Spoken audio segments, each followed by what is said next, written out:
Tere kallid vaatajad, tere tulemast saatesse Miks Iisrael, kus me arutame süvitsi erinevaid Iisraeliga seotud teemasi ja tahame mõista, mis on Jumala plaan ja Jumala süda seoses selle riigi ja rahvaga ja kuidas see meid puudutab. Mul on täna hea meel siin tervitada ühte väga erilist saatekülalist, Valguse tee vabakoguduse pastorit Mart Metsalat. Tere! Aitäh, et sa leidsid aega tulla minuga vestlema. Suurepärane. Oma eelmises saates me rääkisime Jeruusalemma palvusommiku direktori Albert Wexleriga Iisraelist praegusest olukorrast. Me teame, et seal on käimas täiemahuline sõda ja kindlasti ka meie vaatajad on hetkel telerite ette nagu naelutatud, et vaadata, kuidas see asi areneb, kas sellest võiks midagi suuremat saada.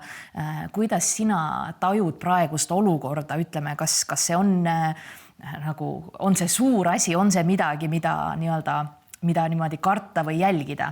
No, absoluutselt, see on kaheldamatult suur asi ja selle loo lõpp ei ole veel käes.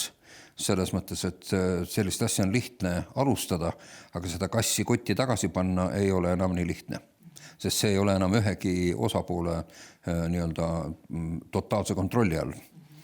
Sest et Ameerika läks koondades oma sõjalise võimsuse sinna ja Iisrael tegi seda sama. Iisraeli tuleb absoluutselt mõista, sellepärast et väga tihti ei ole juhtunud, et selline maailma sõjaline ja majanduslik suurvõim nagu Ameerika Ühendriigid on Iisraeli vahetute eksistentsiaalsete huvidega täpselt ühe joone peal. Sest et Iraanil on lausa üle poliitiliste juhtkondade olnud üks ja ainus peamine eesmärk, see on Iisraeli hävitamine. See on nende ametlik poliitiline eesmärk ja võiks öelda, et see on isegi riigi eksisteerimise üks peaeesmärk, on Iisraeli riigi hävitamine. Ja nad on väga aktiivselt teinud tööd selleks, et saavutada vahendeid või saada enda kätte need vahendid. Nad on Põhja-Koreaga koostöös arendanud oma raketitootmist ja raketitehnoloogiat. Nad on sellest teinud hiiglasuuri edusamme ja mida Ameerika näiteks on kartnud ka, et nad ühel hetkel saavutavad selle võimekuse, mis näiteks Põhja-Koreal on olemas, et nad suudaksid tabada Ameerika mannert oma rakettidega. Ja kui sinna liita veel see võimalus saada tuumarelv enda kätte, siis on arusaadav, et Ameerika ei taha sellisele hullukambale võimaldada sellise relva nagu kättesaadavust. Ja Iisraelil oli see hetk, kus Donald Trump nägi ära, et Iisrael on võib-olla mõne nädala kaugusel tuumapommi omandamisest. Iraan. Ja samamoodi ka nende raketitehnoloogias oli toimumas üks väga otsustav samm ja seal ei olnud enam võimalik midagi oodata, sest paar nädalat ootamist oleks tähendanud võib-olla täiesti uut maailmakorda või täiesti uut seisu maailmas. Ja seda ei olnud enam võimalik ära oodata ja Iisrael loomulikult nägi seda ja ega seal midagi väga palju mõelda ei olnud, sest et me ei tea, mida teeb järgmine Ameerika administratsioon, me ei tea, mis Ameerika edasi teeb. Nagu me näeme, Ameerika praegune administratsioon on eelmiste administratsioonide poliitikaga võrreldes teinud mitmes küsimuses, ka meile olulises küsimuses, üsna 180-kraadiseid pöördeid. Ja seda on juhtunud varem ka Ameerika Lähis-Ida poliitikas. Nii et selles mõttes Ameerika sõbralik administratsioon võib vahetuda Iisraeli sõbralik administratsioon võib vahetuda Iisraeli vainuliku administratsiooniga. Ja see on väga kerge juhtuma, et seda on varem juhtunud ja selle tõttu see ajalooline võimalus, mis oli avanenud nüüd, et Ameerika huvid ja Iisraeli huvid langesid Iraani nende kriitiliste võimekuste hävitamise osas kokku, siin ei olnud võimalik enam oodata, siin ei olnud kõhelda mitte midagi ja kahelda mitte midagi. Et selles mõttes see, et nad seda alustasid, on nüüd vältimatu. Nüüd, mis on teadmata? On see, et see praegune konflikt ei ole enam samasugune nagu oli eelmisel aastal. Selles mõttes, et nüüd on pilti lisandunud Hiina, kes annab vahetult kõrgetasemelist ja kõrgtehnoloogilist luure ja satelliidi informatsiooni Iraanile, mis võimaldab aktiivselt sihtida oma ballistilisi rakette näiteks lennukikandjate pihta. Nad on pannud neid üles lausa sotsiaalmeediasse. See on sellise taseme informatsioon, mida tavaliselt näevad ainult kõrge taseme luureanalüütikud. Iraan on selle paisanud laiali ja see on vihje, et vaadake, me näeme teid, me teame teid, me suudame teid sihtida, me suudame teile pihta saada, me võime teid hävitada millal iganes ja kus iganes me ise valime. Aga samal ajal Hiina ise ametlikult ei sõdi, eks ole. siis nad on saatnud piirkonda oma uusima hävitaja, see on tüüp 55 hävitaja, mis on oluliselt võimsam just eriti õhu nagu jälgimisel ja õhus toimuva järgimisel ja õhukaitses ja üldse tema relvastus on ka palju võimsam kui vastavatel Ameerika laevadel. Et see laev on saadetud sinna ja see annab vahetut sihitusinformatsiooni Iraanile. Ühesõnaga, Hiina pildid, Hiina satelliidi andmed ja sihtimisandmed Iraanile. See on tegelikult Hiina sõdib aktiivselt Ameerika vastu, konkreetselt. Ja seda varem ei ole olnud. Iraan on pidanud varem enam poolpimedana summima, eks ole. Nüüd seda enam ei ole. Nüüd see on probleem, samamoodi on Venemaa üritanud ja väitnud, et nad annavad vähemalt rakette või raketitehnoloogiat, radaritehnoloogiat ja mida iganes. Ütleks, et Venemaa asjad on põlvkond võib-olla maas nendest asjadest, aga sellest hoolimata nad on küllalt efektiivsed. Vaadake ainult, mis Ukrainas toimub, eks ole. Ja neil neid varusid on. Nad on oma raketivarud täiendanud uuesti ja ütleks, et nad on rohkem valmis kui kunagi varem. Nii et selles mõttes ehkki Venemaa sõjalaevad istuvad seal sadamates ja ei tee praegu mitte midagi. Ja just täna oli see avaldus, kus Dmitri Peskov ütles, et meie leping, Kaitse- ja Liidu leping oli ajatollaga. Aga kus ta nüüd on? Et just see tähendab, et nüüd see leping just kuna me ei kehti, eks ole. Et see näitab ka Venemaa niisugust iseloomu, aga sellest hoolimata nad on ühel või teisel viisil ikkagi taustal olemas. Ja nüüd on juhtunud see ka, et see paar päeva intensiivset konflikti, kus Iraan on suutnud välja tulistada väga suurel arvul rakette, mis on tabanud ka neid sihtmärke, mida ei oodatud. Näiteks keegi ei oodanud, et nad Dubaid tulistavad. Ja Ameerika näiteks võttis ära mõnedest oma sõjaväebaasidest personali, mis otseselt kohe vajalik ei olnud ja viis nad ära Dubaisse, arvates, et nad on seal nagu turvalised. Ja Iraan pani sinna otse nende turvahotelli raketi, mingi 180 sõdurit sai surma seal või. Ühesõnaga päris valus pauk oli. Ja ta on rünnanud nagu tervet rida teisi riike, sama loomulikult muidugi Iisraeli, eks ole, ja loomulikult muidugi Ameerika lahingugruppe, 2 lennukikandjat. Väidetavalt üks lennukikandja olevat saanud tabamuse, aga see on sõja informatsioon, ühed ütlevad, et sai, teised ütlevad, et ei saanud. Teada on, et üks lennukikandja läks Kreetale ära. Teine on veel olemas seal. Aga põhimõtteliselt, kui Iraanil õnnestuks tabada rakettidega ühte lennukikandjat, mille Iraani info teeb võimalikuks, siis see sõjapilt muutub täiesti.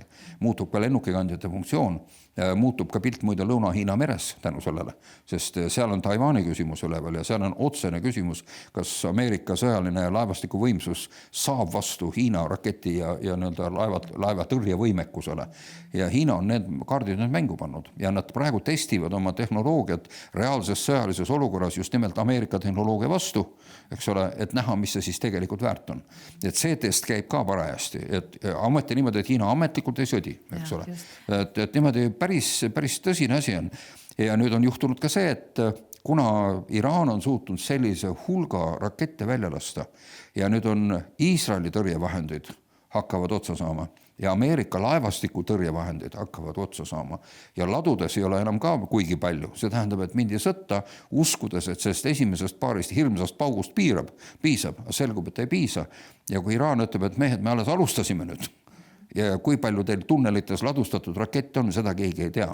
Nii et praegu käib sõda selle peale, et Iisrael ja Ameerika Ühendriigid üritavad hävitada neid, kuidas ma ütlen, need laskmisaluseid, kust rakette tulistatakse. See on terve seadmistik, eks ole, sest rakett ise ei hakka kuhugi lendama. Ta peab panema ta laskmissüsteemi ja kui sa selle aluse suudad hävitada või selle varustuse, mille abil teda lastakse üles, et siis ei saagi neid lasta. Aga siis võib see varu seal koopas olla kuskil, aga sellega ei ole midagi teha. Nii et praegu on tegelikult päris niisugune karm moment, et kellel nagu närv enne otsa saab. Iraanlas on, Trump ütles, et tema on valmis nüüd läbi rääkima ja iraanlased ütles, et nemad ei taha praegu läbi rääkida. Ja nüüd see ajatolla ja tema A-meeskonna hävitamise järgi on nüüd võimule tulnud B-meeskond, eks ole. Ja need paistavad olevat väga rahulikud ja väga nagu sihikindad, ütlevad, te lõite meile noa selga, noa südamesse ja me lööme teile ka. et see asi on kaugel sellest, et ta lõppenud on. Nii et ma saan aru, et Trump otsib praegu nii-öelda off-rampi, et kus ta saaks selle kiirtee pealt, sõjatee pealt maha keerata, et nagu äri hakkaks käima, Hormuzi väin avaneks tankeritele ja nii edasi. Iraan on selle vastu öelnud, et Hormuzi väin on kinni ja kõik tankerid, kes seal üritavad midagi olla, need saavad tina kohe. Ja nad tulistas isegi oma enda tankerid seal, mis oli kuhugi mujale teele. See väin on endiselt kinni, kes suudab selle avada ja nii edasi. Siin on palju lahtisi otsa. Näiteks täna oli ka selline uudis, et Kim, Põhja-Korea väikene raketmen, eks ole, pakkus tuumarelva Iraanile. Ja ütles, et ega palju ei olegi vaja, me anname teile paar pommi ja Iisraeliga on ühel pool. Eks ole, kui see peaks juhtuma, siis see asi võtab nagu väga halva pöörde. Sest Iisraeli on lõpuks vaja ennast igal juhul kaitsta ja neil on tuumarelv, eks ole. Nii et selles mõttes see asi ei lõhna hästi mitte ühestki otsast ja praegu on nii-öelda see ussipurk on lahti tehtud. Midagi on oluliselt saavutatud, see on eitamata, see on hea, seda oli vaja teha vältimatult. Aga see asi on kaugel sellest, et see oleks läbi. Muidugi me teame, mis on ka nii-öelda sellises olukorras hea uudis on see, et Iraani seest on tõsine vastukaal sellele võimule ka.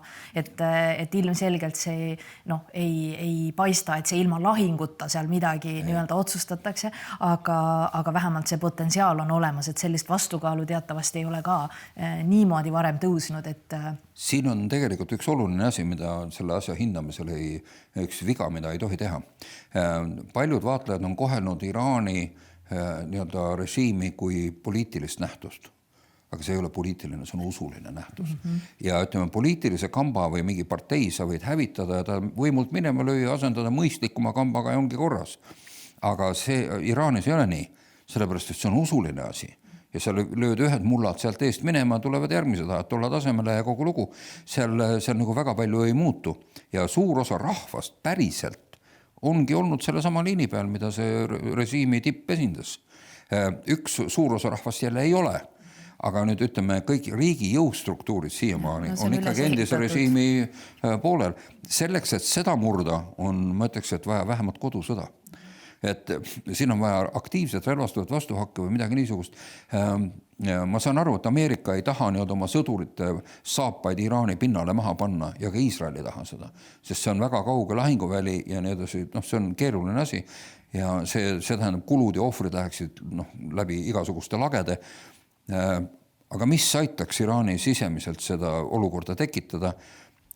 Mina täna seda ei näe, et see olukord niimoodi võiks minna. Ja lihtsalt noorte protestid, ehkki need võib olla 100 000 noori, kes nii ei arva, nad lihtsalt lastakse maha. Kokkuvõttes meil on, mille eest siin palvetada. Et tegelikult ka nagu meie eelmises saates Albert Veksler mainis, eks ju, ühe põhilise palve teemana, et sellel nii-öelda vastaskaalul Iraani sees, et võiks tõusta üks uus juhtkond, et ma isiklikult hetkel ma ei ole kursis sellega, ma ei tea, mis neil on, eks, et ma usun, et on enam kui lihtsalt protestijad, et see asi on seal kaua keenud ja kaua kestnud, aga tõesti see on palve teema. Ma ütleks siia vahele veel, et see on tõsi, et suur osa Iraani elanikkonnast tegelikult tahaks vabamat. Sest see, kuidas eelmine režiim on poonud naisi ja mehi lihtsalt tänavat võttes neid ühe märkuse eest lihtsalt, see on täiesti uskumatu. See lihtsalt, ma ütleks, et see läheb nagu Hitleri sellesse mõõtkavasse juba, sest selline julmus just eriti naiste suhtes on täiesti uskumatu. Et me oleme igal juhul palvetanud ja me palvetame edasi, et Iraanis tekiks uus olukord, et tegelikult evangeelium võiks sinna jõuda.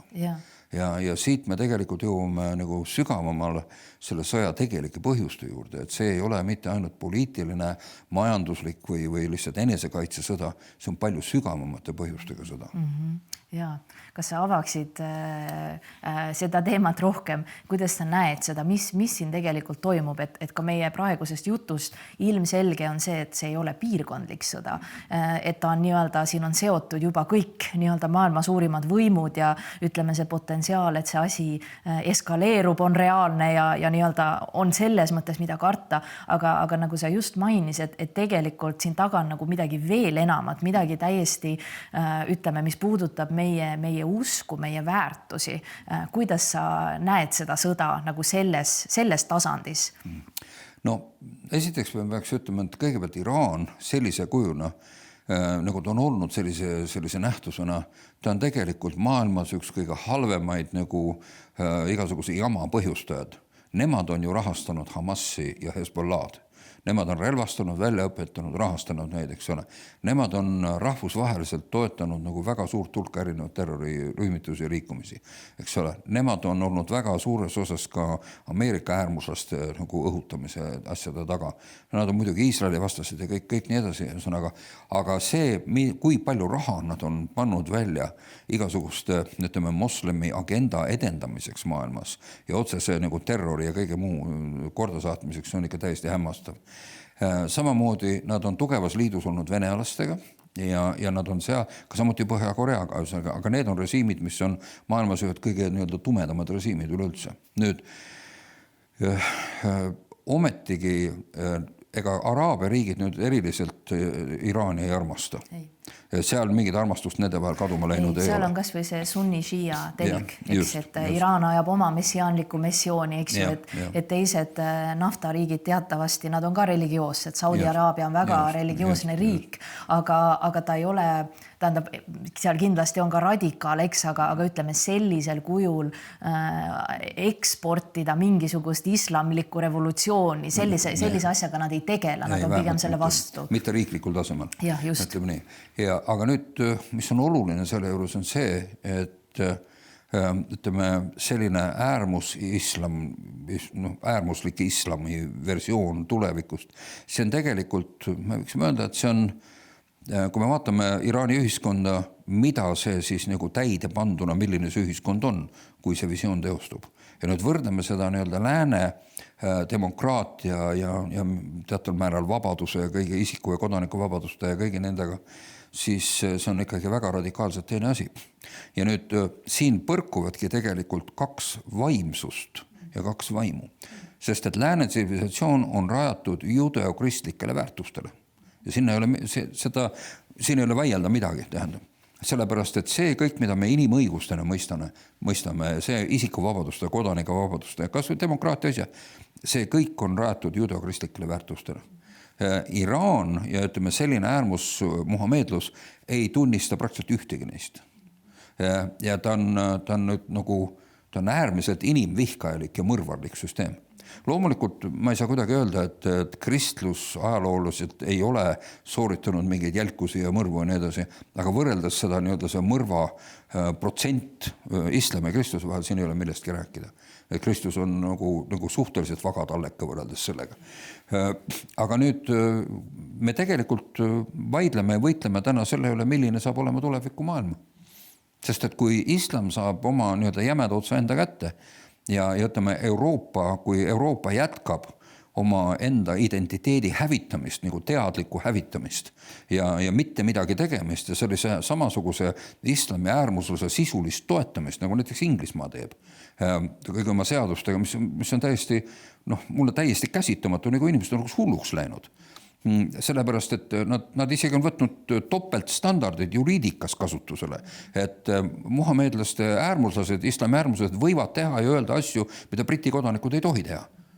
Et see on täiesti käsitamatu. Sina ütled midagi niisugust, et mulle ei meeldi see, et meie lapsi vägistatakse ja sind pannakse selle eest mitmeks aastaks vangi, aga teine läheb, võtab pesapalli kurika või noa ja peksab seal tänaval inimesi, haavab või tapab kedagi ära ja talle öeldakse, et saad trahvi, et ära enam nii tee. Et see on nagu täiesti nagu käsitamatu arusaam. Aga seda jätkatakse ja selle kohta on ka tegelikult väga teravalt ja otse Marco Rubio on öelnud seda, Trump on seda korduvalt öelnud, et Euroopa peaks oma identiteedi uuesti üles leidma. Sest et kui me seda ei leia, siis tegelikult läheb see asi kaduma.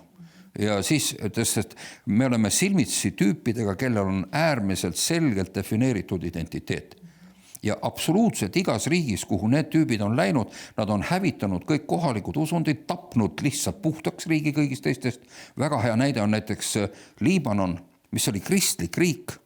Eks ole, nad võtsid vastu pagulased, kes olid Palestiina pagulased ja kõik muud, eks ole, kes seal olid, kellel olid sõjapõgenikud, eks ole. Tulemus oli see, et niipea kui nad paljunesid, niipea kui nad said natuke jala maha, nad hakkasid nõudma õigusi ja sealt edasi, kui nad natuke õigused said, see hakkas tapmine. Tänaseks Liibanon ei ole enam kristlik riik, kristlased on suures osas põgenenud sealt lihtsalt. Ja see sama stsenaarium on toimunud niimoodi vähemalt 10-15 riigis järjest niimoodi. On näha, mida islam teeb, kui ta kohale saab.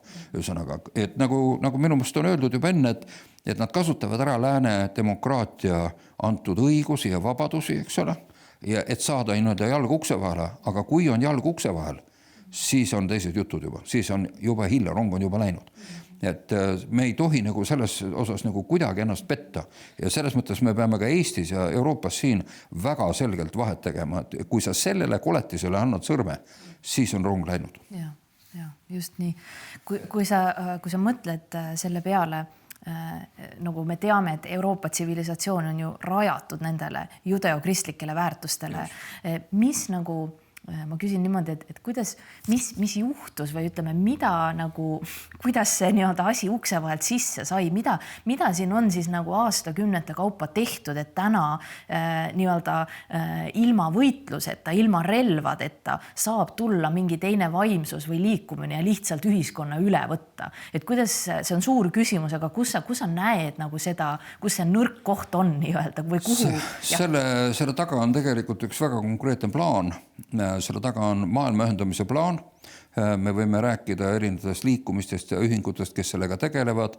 Näiteks Pan-Euroopa ühing, mille asutas Coudenhove-Kalergi 100 aastat tagasi umbes. Ja tema Pan-Euroopa manifest, tegelikult kui sa vaatad, Euroopa Liit ongi selle poliitika elluviimiseks ellu kutsutud. Aga see poliitika näeb ette rahvusriikide hävitamist, rahvuste tasalülitamist, 10 miljonite pagulaste sissetoomist Aafrikast ja Aasiast, mis praegu just nimelt juhtubki, eks ole. Ja see tähendab hävitamist keel, rahvuskultuur, need kõik tasalülitada, segada populatsioon ära, et keegi ei omaks enam võimalust öelda, et see on minu esiisade maa, see on minu identiteet, see on minu kultuur, me oleme siin, ma ei tea, eestlased või teised või kolmandad või neljandad, et oleks niisugune juurteta rahvamass, millele ekraanilt keegi üleval olev tähtis onukene ütleb, mis on õige, mis on vale, kes on hea ja kes on halb ja see on Orwelli maailm. Aga seda ehitatakse reaalselt. Selles mõttes see, mida me näeme, see oma enese vihkamine või oma kultuuri viha, oma rahva viha, nagu, mida on väga selgelt olnud näha, ütleme, ka meie Eesti riigi poliitikas. President Kaljulaid teatas, et igaüks, kes astub laevalt või lennukilt maha, on sama palju eestlane kui sina, eks ole. Mis ilmselgelt on täiesti ennast hävitav nagu väga selge statement. Tänaseks maailmas on nüüd osa Euroopast on hakanud aru saama, et kui britid said sellest mingil viisil aru, see oli muide üks põhjus, miks nad Euroopa Liidust ära läksid. Nad said aru, et kui nad selle laevaga edasi sõidavad, siis varsti ei ole mingit britti enam. Pole Inglismaal, pole inglise kultuuri, mitte midagi ei ole enam. Et samamoodi on ülejäänud Euroopa ei paista sellest veel aru saavad. Saksamaa tasapisi järkab, aga täna võetakse Saksamaal ka täiesti ebademokraatlik asju, et näiteks seda AfD-d näiteks surutakse kõigi seaduslike ja ebaseaduslike vahenditega poliitikast välja. Aga eiratakse tegelikult seda kõige lihtsamat asja, et kui ühiskonnas ei lubata muutusi toimuda rahumeelsel viisil, siis jääb ainult üks viis, need toimuvad mitte rahumeelsel ehk vägivaldsel viisil. Ja see on nüüd see koht, kus diktatuuri inimesed ütlevad, hurraa, seda meil vaja oligi, sest et näed, nüüd nad tõusevad üles, nemad ongi süüdi, nemad on terroristid. Tegelikult on asi hoopis vastupidi, eks ole. Et siin mängitakse nagu väga musta mängu ja Euroopa on paraku praegu olnud selle mängu nagu üks peamistest mängijatest, see on väljendunud sõna otseses mõttes enesehävituses niisugusel viisil. Oma kultuuri, oma identiteedi, oma usu, oma ajaloo ja kõigi asjade hävituses. Meilgi Eestis ju ilmus mingisugune soperdis, mida ajaloo ümberkirjutamiseks tehti, kus väidetakse, et Eesti ajalugu pole olemas, Eesti vabadusvõitlust pole kunagi olemas, see on kõik kultuuriline ettekujutus, see on rahvust kui sellist pole olemas, rasse isegi ei ole olemas. Ma usun, me oleme kõiki neid kirjutisi näinud igal pool, meedias ja igal pool mujal. Iga lapski näeb, et rassid on olemas, eks ole. Aga sellest hoonimata võib ju endale ette kujutada, et ei ole. Et see on väga selge ideoloogia ja mõtleks, et see on nüüd, selles mõttes on Putinil õigus, kui ta ütleb, et see on satanistlik ideoloogia. see on avalikult jumalavastane satanistlik ideoloogia. Selles on küll õigus. Ja Trump muidu ütleb seda sama, et see on satanistlik asi. Ja selles mõttes ma ei saa midagi öelda, sellel on täiesti õigus. Nii et me elame tegelikult, et see lahinguväli on hoopis nagu teiste aluste peal, kui me tavaliselt näeme. Et siin ei ole lihtsalt paha Iraan ja hea Iisrael ja Ameerika. Ameerikas endas on ka igasugused asju, sest väga suure osa sellest lahinguväljast negatiivses mõttes on ka täitnud Ameerikast tulev ideoloogia, mida Eesti on ka järginud niimoodi. Nii et ühesõnaga, tänane Ameerika Trumpi administratsioon on natuke teise kursi peal, aga mida järgmine administratsioon teeb, seda me ei tea. Ühesõnaga, nii et selles mõttes see asi on palju tõsisem, et me näeme äärmus islamit ühel pool, eks ole, mis on huvitatud Iisraeli hävitamiseks, miks Iisraeli ja maailma, eks ole, ülevõtmisest just nimelt. Aga miks Iisraeli hävitamisest? Sest Iisrael on tõe sammas ja juur. Sealt, see on rahvas, kelle Jumal valis oma lepingu rahvaks ja näidis rahvaks kõigile teistele. Nendele anti seadused, nendele anti lepingud, eks ole, ja nende lepingutest ja neile antud tootustest on siis nüüd usu kaudu Kristuses osa saanud ka kõik teised rahvad. See, mida me nimetame oma kristlikuks päästeks, on tegelikult originaalselt tootatud Iisraelile. Ja Jumal oma halastuses lubas need läbi kukkuda, eks ole, et meie saaksime vahelt ka sisse. Ja niimoodi ta tahab võtta nagu kõik rahvad enda osadusse. Aga sellest hoolimata Iisrael on selle tõe juur. Iisrael on selle tõe sammas. Sellepärast käib selle Iisraeli hävitamine on nii oluline moslemitele. Seepärast, et sa saad, sellisel sa kaevad nii-öelda tõe puu üles, siis ei jäägi enam tõde. Sest ühtegi teist riiki ei ole, kelle rahva identiteet on see, et Jumal valis meid. Jumal tegi meiega lepingu. Kui me loeme piiblit, siis juut loeb seda kui omaenda ajalugu. Meie loeme seda kui uskumatut nagu mingi Hollywoodi filmi, eks ole, ütleme, kas tõsi oligi nii, jah, aga juudid teavad, et see on nende ajalugu, nii nagu meie loeme oma vabadussõja ajalugu või mida iganes. See on nende ajalugu. Ja, ma korraks peatun siin koha peal, et ma arvan, et paljudel kristlastel ka nii-öelda selles kohas ongi nagu segadus natuke, sest tundub, tähendab, see, mida sa just ka jagasid, see ei muuda Iisraeli ideaalseks. Et see ei ole mitte see küsimus, et tegemist on mingisuguse ülemrahvusega, keda siis peaks niimoodi vaatama, vaid just see perspektiiv, et tegemist on nagu Jumala plaani ja valikuga ja tegelikult Jumala nagu ajaloo juhtimisega maailmas, eks? Ma ütlen kohe ära ka, on olemas juutide hulgas inimesi, kes arvavad, nemad ongi ülimrahvus, nemad on see õige rahvus, eks ole, ja on ka liikumisi selle rahva hulga, see rahva seas, kes on ette võtnud hävitada valget rassi ja nii edasi, kõik nii edasi. Jah, need asjad on olemas, aga iga rahva hulgas on igasugu veidrikke ja kurjategijad ja kõiki muid, nii et selles mõttes, aga see ei muuda vähimalgi määral seda suuremat pilti. Absoluutselt mitte mingil viisil. Me ei saa mingite üksikute isikute alusel teha järeldusi terve rahva kohta. See on võimatu ja see ei ole objektiivne. Nõnda, et kui me vaatame seda, nagu sa ütlesid, seda Jumala suurt pilti, siis jah, siin ei ole muud midagi. Jumal tegi Abrahamiga lepingu, ütles sina ja sinu lapsed. Nendega ma teen lepingud, nendele antakse tootused, nemad saavad olema see, teine ja kolmas. Niimoodi. Neil on muide ka igavikulised tootused. Nendele on antud pühavaimu saamise ja tootus ja kõik nii edasi. Kõik see, mille peal täna kristlik kirik tegelikult seisab, on antud algselt juutidele, eks ole. Aga täna oleme meie oma kristlikus kultuuris jõudnud oma inimlike loogikatega ja seletustega nii kaugele, et me imestame, kas juutidel on ka sellesse mingi sissepääs. Kunagi pidi juutidele seletama, et teistel mitte juutidel on sellesse sissepääs. Peetrusele pidi Jumal andma ilmutuse, eks ole, et kas tõesti paganad saavad ka. Ja seda oli tal raske uskuda, aga ta pidi uskuma siis, kui ta nägi, kuidas Korneliuse peale, kes oli roomlane, eks ole, ja tema terve pere ja koja peale langes püha vaim. Ta ütles, ega mina püha vaimu ei või keelata. Ja siis olid apostlid hämmeldunud. Tõesti, siis on Jumal paganad ka kutsunud, ehk mitte juudid. Andnud neile ka sissepääsu. Täna on vaja mitte juutidele ehk paganatele ja kristlastele seletada. Tõesti, juutidel on ka ikkagi sissepääs sellesse. Et see on kuidagi väga nagu ringi ära teinud see meie mõtlemine ja selles mõttes midagi ei ole teha. Kui sa loed Jumala tõotusi, Jumala pealinna nimi on Jeruusalemm. Ei ole Moskva, ei ole Washington, ei ole Tallinn, on Jeruusalemm. Jeruusalemma müürid, väravad, aluskivid, kõik on suguharude ja apostlite nimedega. Seal lihtsalt ei ole midagi rääkida. Et me oleme osa saanud nende pärandist.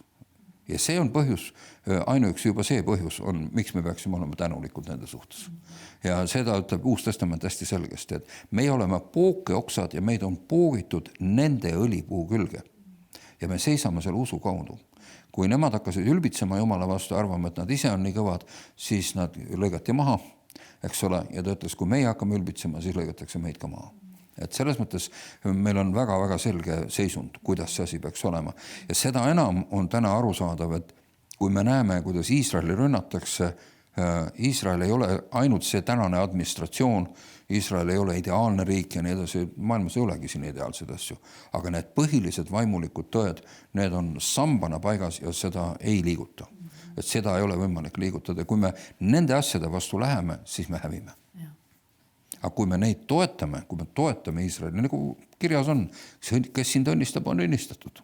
Minu meelest ma usun, et on terve suur hulk asju, mida Eesti ja Iisrael koos saavad teha. Eesti saab olla Iisraelile väga suureks õnnistuseks ja samuti Iisrael saab Eestile olla tohutuks õnnistuseks. Ja me oleme palvetanud aastad, et see asi hakkaks liikuma ja me rõõmuga näeme täna, et see asi on hakanud liikuma. Nii et me jätkame selle eest palvetamist kõik. Ja see on kasuks Eestile, uskumatuks kasuks. Maailma kõige kõrgtehnoloogilisem riik vist on Iisrael üleüldse. Eesti on kandadel astumas sellele samale asjadele. Ühesõnaga, me liigume samas suunas. Eestil on ressursse, mida Iisrael väga vajab. Iisraelil on ressursse, mida Eesti väga vajab. Nii et ühesõnaga, meil on väga-väga palju koos teha. Ja, ma mõtlen tagasi sellele, mida sa oled juba jaganud. Kui sa saaksid Eestile täna öelda, tänases olukorras, selles sõjas ja mitte ainult, aga ka selles nii-öelda vaimse konflikti reaalsuses midagi nagu, mida Eesti peaks tegema või mis suuna Eesti peaks võtma, mida sa ütleksid? Eesti peaks kõigepealt aru saama, et tema ise, Eesti rahvas sellisena, estid või mis iganes suguharudest me siin koosneme, kust me tulnud oleme, et me oleme reaalne rahvas, Jumal on lubanud meil olemas olla. Ime. See on ime. Jumal on lubanud meile tekitada keele, kirja ja kultuuri. Meil on oma kultuur, meil on oma rahvus. Meil on väga selge arusaam ja oma mingi vaimne, mingi kandepind. Ühesõnaga, me peaksime selle üle uhked olema, me peaksime seda säilitama, me peaksime oma rahva iibega tegelema. Väga selgelt meie valitsused on häbiväärsed jätud iibe küsimuse, mis on kõige olulisem küsimus üldse kuhugi tahaplaanile. Ja ma ei kavatse kedagi sundida sünnitama, aga on väga selgelt võimalik luua tingimused, kuidas inimesed tahavad ja saavad sünnitada. Nii et need on võib-olla kõigepealt tee kindlaks, kes sa ise oled. Kinnita oma identiteet. Sest muidu ei ole sinuga üldse midagi asju ajada. Kui inimesed küsivad, kes sa oled, aga ma ei tea, olen keegi, aga mis sa usud? No ei tea, võib-olla midagi eriti ei usu. Aga mille eest sa seisad? Perverssuste eest? Mida sellise tüübiga teha on? Mitte midagi ei ole teha. Aga teised inimesed on valmis oma usu, oma rahvuse, oma identiteedi ja oma tuleviku eest surema. Kui mõelda, et need kaks peaksid kokku saama, siis võidab 210% see, kes on valmis surema oma asja eest, kes on kindla identiteediga. Need mu esimene sõnum on see, et me ei saa tänast kriisi läbida ilma identiteedita. Meil on vaja täielik 180 kraadi teha oma rahvuslikus ja eneseteadvuse poliitikas. Meil on vaja üles ehitada oma identiteet. Me ei pääse sellest mitte kuskile. Kui me seda ei tee, siis me oleme hävinud. Ja meil on veel aega õnneks ja meil on veel ruumi seda teha. Nii et selles mõttes, kui sa iseendast lugu pead ja sa tead, kes sa oled, kuhu sa tahad minna ja milline sa tahad olla, mõtleks, et Eestil on visiooni küll ja veel. Kui on ainult inimesi, kes julgevad sõna võtta, kes julgevad üles tõusta, kes julgevad vaadata ette poole ja nagu välja öelda need asjad. Selle asemel, et rääkida, üritada kõigile meele järgi olla ja et ikka meisse hästi suhtutaks seal Brüsseli koridoris ja teises koridoris ja kolmandas koridoris. Üldiselt maailma ajaloos need ei löö läbi, kes tahavad kõigile meeldida. See ei lähe läbi. Et ole midagi, ole seda päriselt, võta see asi ette, ole uhke selle üle, kes sa oled, ole täna Jumalat selle eest, kes sa oled ja mine edasi, ajama asju sirgelt, ajama asju õiglaselt. Sinust hakkavad pidama lugu mitte ainult inimesed, mitte su sõbrad, esiteks neid sõpru tekib rohkem ja teiseks ka isegi vaenlased hakkavad sust lugu pidama. Nii et, ja teiseks loomulikult palun saa aru, Eesti rahvas, mis maailmas toimub. et siin karjuda siin mingit joest mereni tähendab, no andke mulle andeks tähendab, inimesed ei ole viitsinud üleüldse koolis käia ja rääkida, ma ei hakka sellest isegi rääkima midagi, aga ma mõtlen, et me võitleme täna judeokristlike alustel oleva tsivilisatsiooni säilimise eest. Me võitleme sisuliselt oma enda ühiskonna vabaduste, kodanikuvabaduste, inimõiguste ja oma laste vabaduse ja kõigi nende asjadest. Jah, meie enda ühiskonnas on piisavalt jõudu, kes tahavad neid asju meie käest ära võtta. Jah, on.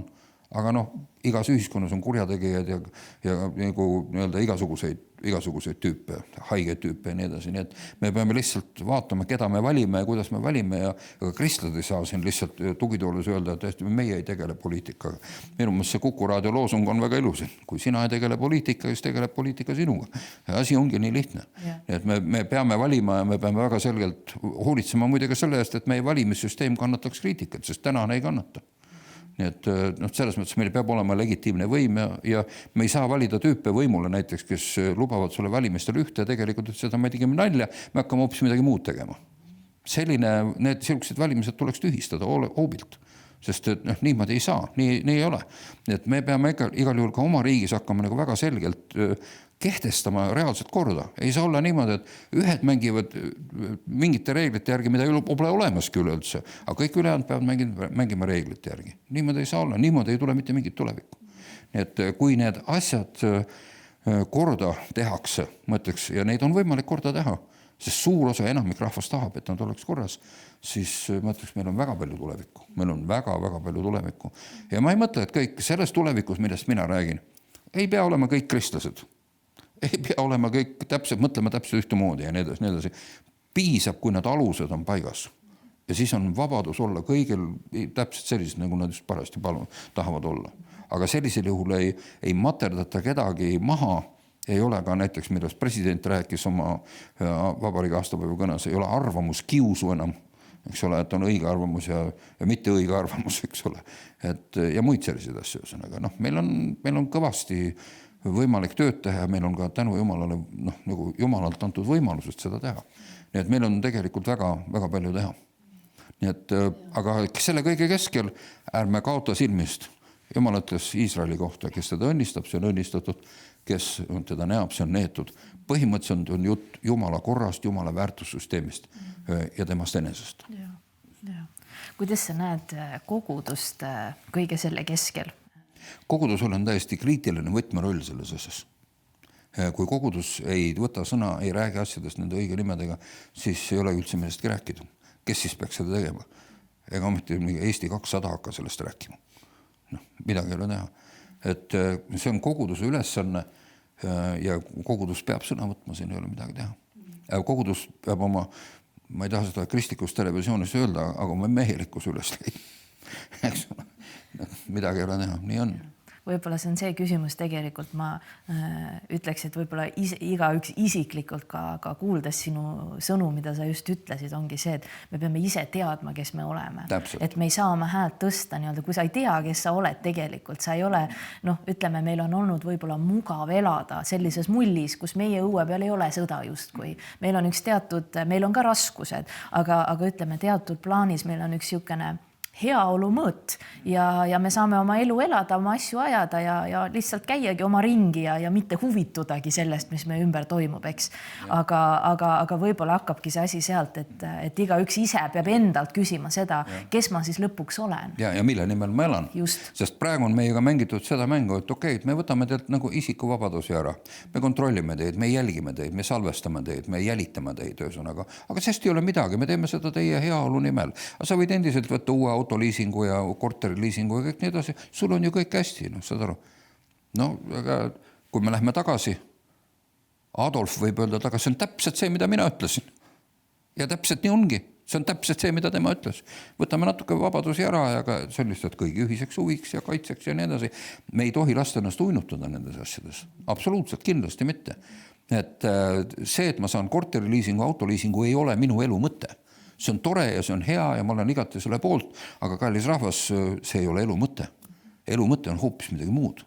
nii et kui me, võt siin on jällegi see, tee endale selgeks, mille nimel sa elad, aga see on jälle identiteedi küsimus. Ja see läheb tagasi jälle maailmavaate ja usu juurde ja nii edasi, kõigi nende aluste juurde. Nii et selles mõttes me näeme, et täna Jumala tõde, mida piibel väga selgelt kirjeldab ja mille me oleme Iisraelilt saanud, Iisraeli kaudu saanud, see on nii või teisiti, see on täna ellujäämiseks vajalik majanduslik, poliitiline, vaimne tõde. Midagi ei ole teha. Tal on täna poliitiline mõõde, tal on täna isegi sõjaline mõõde. No, ja rahvas, kes endasse ei usu, ei jää alles. Minu meelest Iraagi näide näitas seda väga ilusasti. Ameerika relvastas Iraagi armee, õpetas nad välja, varustas need kõige uuemad soomustehnika ja kõigi relvadega, kõigiga absoluutselt, kõigiga. Ja siis tulid ISISe vennad, Daeshi vennad, eks ole, mingi paari džiibiga, kus oli kuulipildujad peal. Ja mida tegi Iraagi armee? Lihtsalt ronisid oma soomukitest ja tankidest, suurtükkidest välja ja lassid lihtsalt jalga. Sest nad olid lihtsalt kinni makstud tüübid, kellel oli ainuke huvi oligi see liising või raha või midagi muud, aga nende vastas olid tüübid, kes olid valmis surema. Ja oligi kõik ja sõda oligi läbi. Ja nüüd, eks ole, ja see on ilmselge, täpselt sama asi on ju meiega. Kui meil ei ole mitte mingit muud asja peale selle, et mul on ilusam auto kui sul, no seda on eluks ikka väga nutuselt vähe. Et see on nagu tõeline vaimupimedus. Aga meile müüakse seda, nimelt seda, et see ongi nagu elu mõte, see ongi see, milleks sa elad. Ja kui sa vaatad poliitikud avaldusi, meie riigi mõte näib olevat majanduskasv. Mina loen konstitutsioonist, et Eesti riigi mõte on eesti keele, kultuuri ja rahva säilitamine nende ajaloolisel kodumaal. Aga sellest ei taha keegi rääkida. Me räägime majanduskasv, mammon ei ole jumal. Eks ole, me kummardame raha inimesi, kellel on raha. Ma ei eita, et neil on midagi öelda meile ja õpetada, selge. Aga see ei ole meie riigi mõte. Nii et jälle me oleme nende väärtuste juures tagasi. Et põhimõtteliselt see sõda, mida me Lähis-Idas täna näeme, on just see sama väärtussõda. Aga see on lihtsalt natukene maskeeritud nafta ja võimu ja kõigi nende muude asjade taha, maailmavalitsused ja globaalse domineerimise ambitsioonide taha. Jah, need on ka seal olemas, aga selle juur on all väärtustes ja vaimsetes asjades, mis on vastandlikud. Ja tõesti ka meie sellest ei pääse. Ei, no see sõda on meie kodus täna, meie õuel, meie ekraanidel. Just. Tõesti, aitäh, Mart, et sa tulid ja sa nii julgelt ja ausalt ja otse nendest asjadest räägid. Ma usun, et ei ole inimest Eestis täna, keda see tegelikult ei kõneta. Ja tõesti, andku Jumal meile tarkust ja äratundmist ka iseenda suhtes, et me katsuksime läbi need küsimused, tõesti tunneksime ära, mis ajas me elame ja tõesti, et me jõuaksime nende tõdedeni ja nende alusteni, et mis meie identiteet tegelikult on, sest kõike muud ilmselgelt raputatakse ja hakatakse veel raputama. Nii et Jumala armu ja õnnistust meile kõigile ja kallid vaatajad, kohtume teiega juba järgmistes saadetes.